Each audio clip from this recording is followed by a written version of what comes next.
So we've been doing a series on this book by Dr. Gary Chapman, The 5 Languages, the 5 Love Languages. I know that we had some and that you bought them. How many of you have taken the test in the back of the book? How many of you gone online and taken the test? I see 2 hands, 3 hands. Wow, 4 hands. So Dr. Chapman says that there are 5 languages that we speak and feel love. And most importantly, it's the 5 languages that we feel love.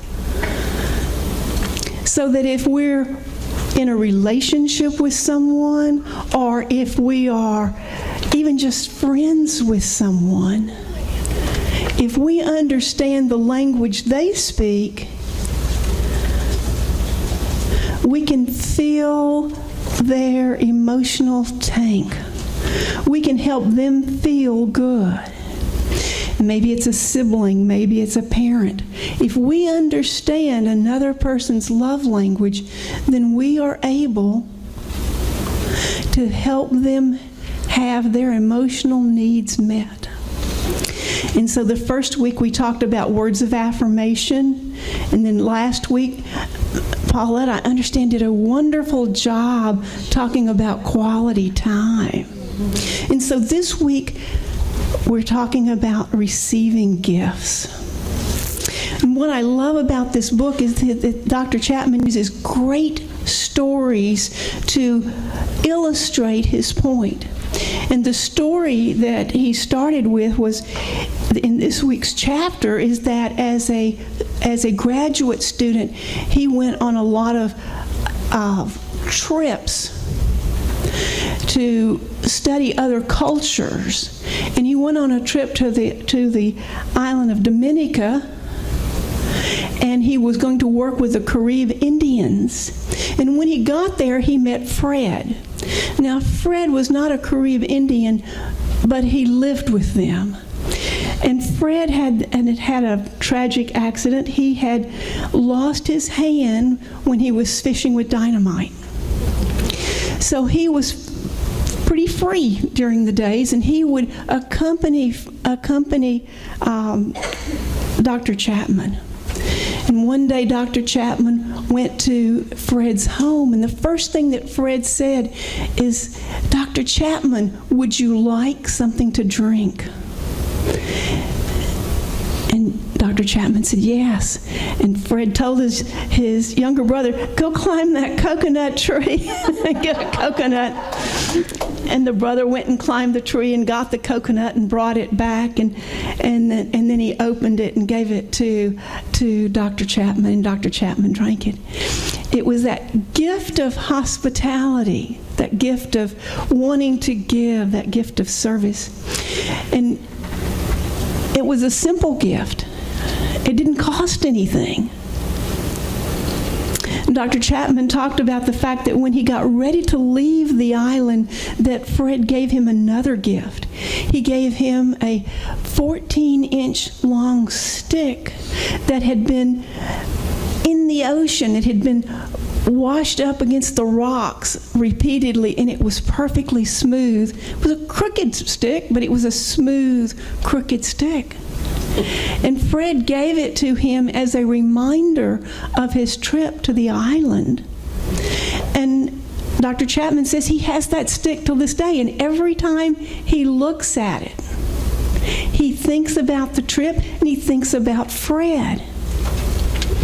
You know, gifts have long been a symbol of love, and one of the most well-known gifts of love are wedding rings. And in the wedding service, we say it's a symbol of love that can't be broken, a symbol of love unending. And I think about all the times that I've heard people talk about,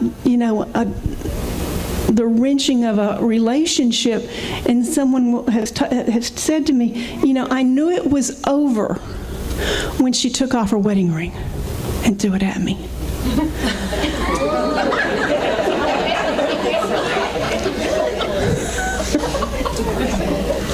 But it's true.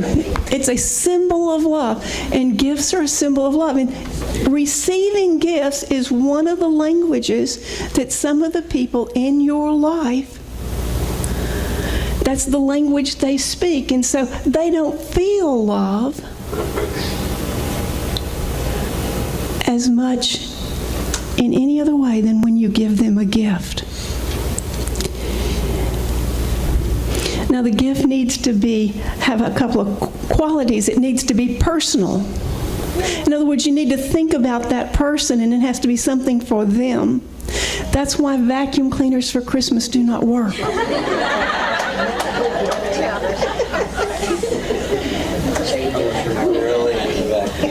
Unless she's really into vacuuming, and I don't know anyone that's really. Does she love a vacuum cleaner?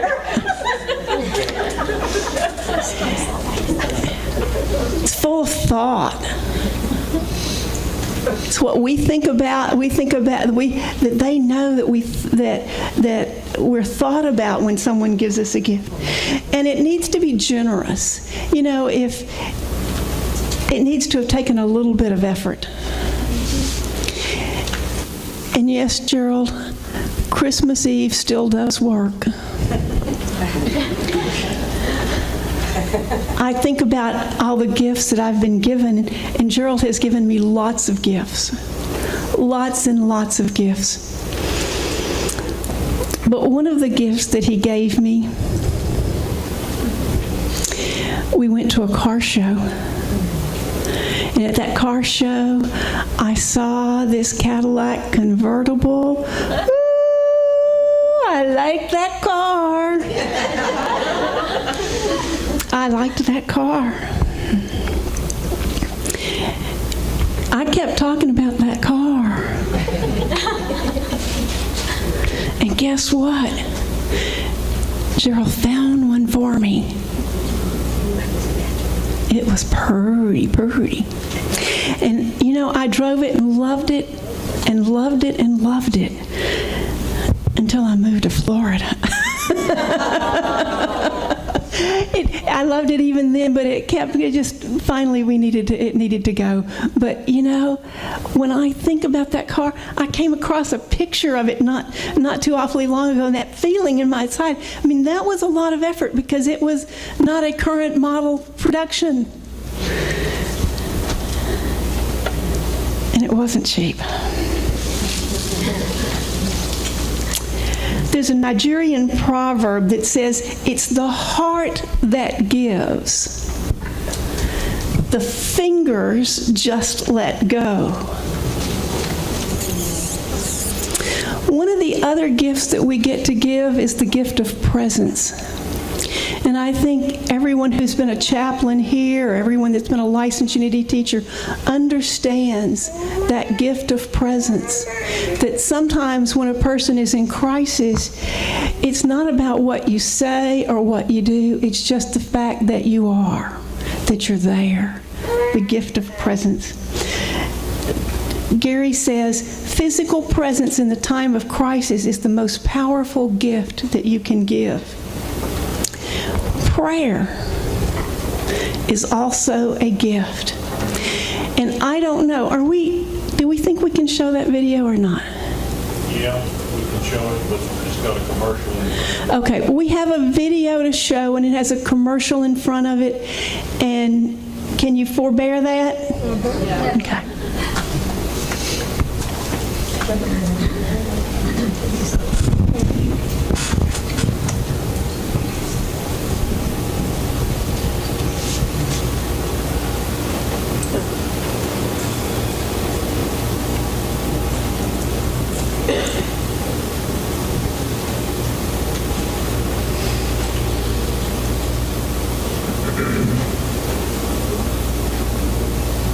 Have you ever found yourself in need of a same-day appointment with a doctor? Well, UI Health has you covered with Family Medicine Clinic. So whether you need a physical exam, immunizations, or testing and treatment, the UI Health Family Medicine Clinic is ready to see you. Schedule an appointment today. Next time you think you're having a rough day and want to throw your hands up in defeat, trying to remember this next story. Yeah, that's good advice. After a skydiving accident about a year ago, a 60-year-old Lockport man was told he'd never walk again. Well, he proved the doctors wrong, and WGN's Eric Rungs here with an amazing story of perseverance, really. Absolutely. You want to talk about not giving up. This guy is chock full of not giving up. I mean, the experienced skydiver was hurt when his chute opened too quickly and basically gave him one of the worst cases of whiplash you can imagine. He landed in some trees, blacked out, and when he woke up in the hospital, doctors told him he'd severely injured his spine and was likely going to be a quadriplegic. But that's just the beginning of this story. His steps are short, his pace is slow, but Kurt Kamisek has come a very long ways very quickly when you consider where he started just a year ago. All I wanted to do, I'm looking at the ceiling, and all I wanted to do was stand up. He and his wife Dana say doctors did not encourage that kind of thinking. The spinal cord injury he suffered while skydiving, doctors told them, meant Kurt would be in a wheelchair for life. And really treating him like he'd be paralyzed for the rest of his life. But I know him, and I know he's very strong-willed. The 30-year vet with Special Forces training found different doctors and started down a rigid physical therapy schedule that 6 months later had him on his feet, then finally walking with a walking stick, which he says he is now weaning himself off of. I attribute a lot of the training that I had in the military to being able to look past the enemies, so to speak, and go for it. You know? If he doesn't sound all that excited about that first step, it's probably because he never doubted he could do it. Neither did his wife, who was, however, a bit more emotional than her military husband. Lots of tears. I mean, just he's very strong-willed and tough guy. I mean, Air Force 30 years. And over Thanksgiving, he surprised his wife with a dance, another milestone, he says, in this marathon of a recovery process. the next big milestone will be him flying again. Yeah, I want to get back in the airplane. His goal is to fly by this time next year, and his daily routine of 4 to 6 hours of physical therapy should help get him there. And you know he does a little extra at home, because when life leads you down an unexpected path, you have two choices: give in or go on. Don't give up, don't give up. Put up with the pain, deal with it, deal with it, deal with it. This list of things Kurt has refused to give up on is long, and it includes skydiving. That's his parachute pack just behind the treadmill. Kurt says a big part of his recovery is the support that he has gotten from his wife and really his whole family.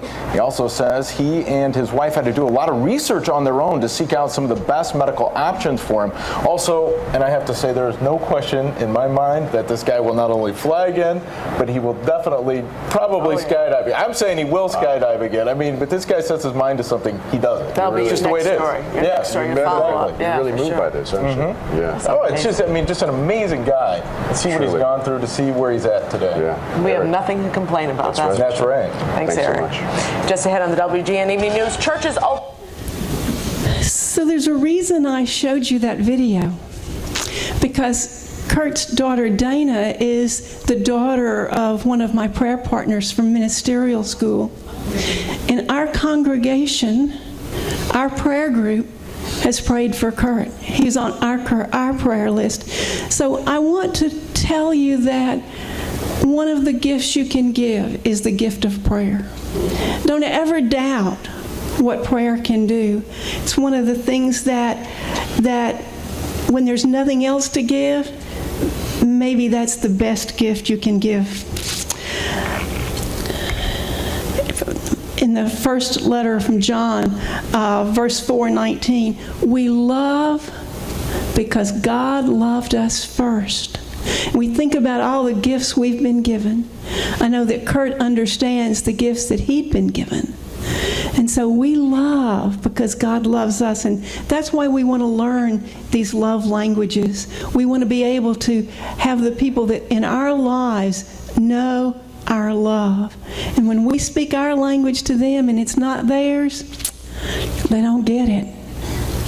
Luckily, if the person in your life that you want to speak to, if receiving gifts is their love language, that is one of the easiest languages to learn.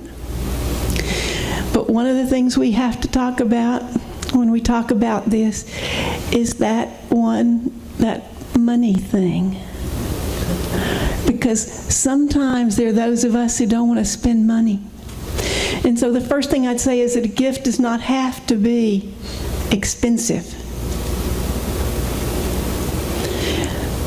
But I also want to say that if you're the person that you love and the person that you're trying to help them have a full emotional tank, if that's the way they experience love, there is no better investment that you can make for your own happiness than to give a few gifts.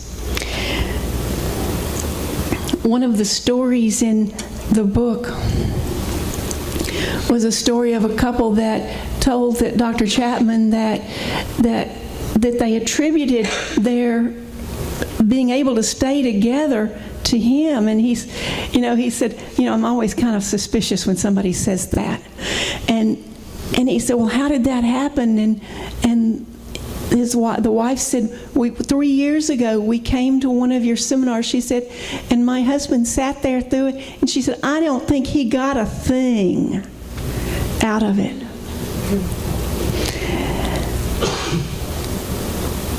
And Dr. Chapman turned to the husband and he said, well, I didn't get much out of it, but I heard you. And I started thinking about the fact that when I first met my wife, I loved her. I took her flowers. I took her chocolate. I haven't done that in 18 years. And he said, so what I decided to do is you gave an assignment to give a gift every day for a week. And he said, so what I did, he said, I thought I'd try it out. And he said, that first day I took home a rose. He said, you could not believe the look on her face.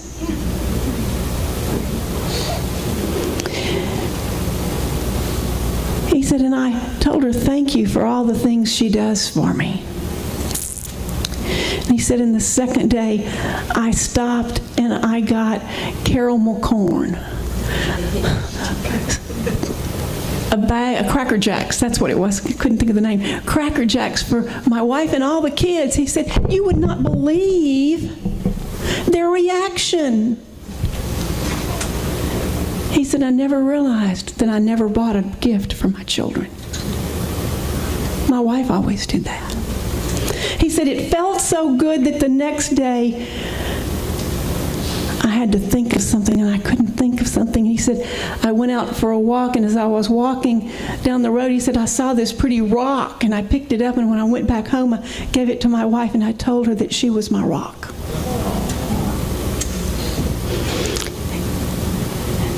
He said, and every day I brought her a gift. And he said, now, sometimes I give her 2 or 3 a week. And Dr. Chapman asked the wife how she was doing. And she said, I have the best marriage ever. She said, when he gave me that rock, I knew he loved me. I knew he loved me. So what we want, you and I want, is we want to do that commandment, love one another. Now it says, love one another as you would love yourself. And what Dr. Chapman says is sometimes you have to love one another as they need to be loved. So this week I would invite you, if you haven't gone online and taken the test, you can go to 5lovelanguages.com and take the test and find out what your love language is. You can find out what your partner's is. And it was very interesting to me. That's one of those things you kind of, that's your music, that's not my notes.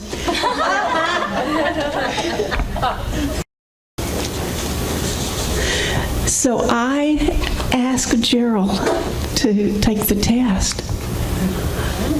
And you know what? He did. Now that was a gift for me. Wasn't that a gift? Yes, it is. Gerald is great at the gift of presence. If I have to go somewhere, like yesterday, he wanted to know, I was going to the store, he said, "You want me to go with you?" We do church here. And guess what? He does church with me. Yeah.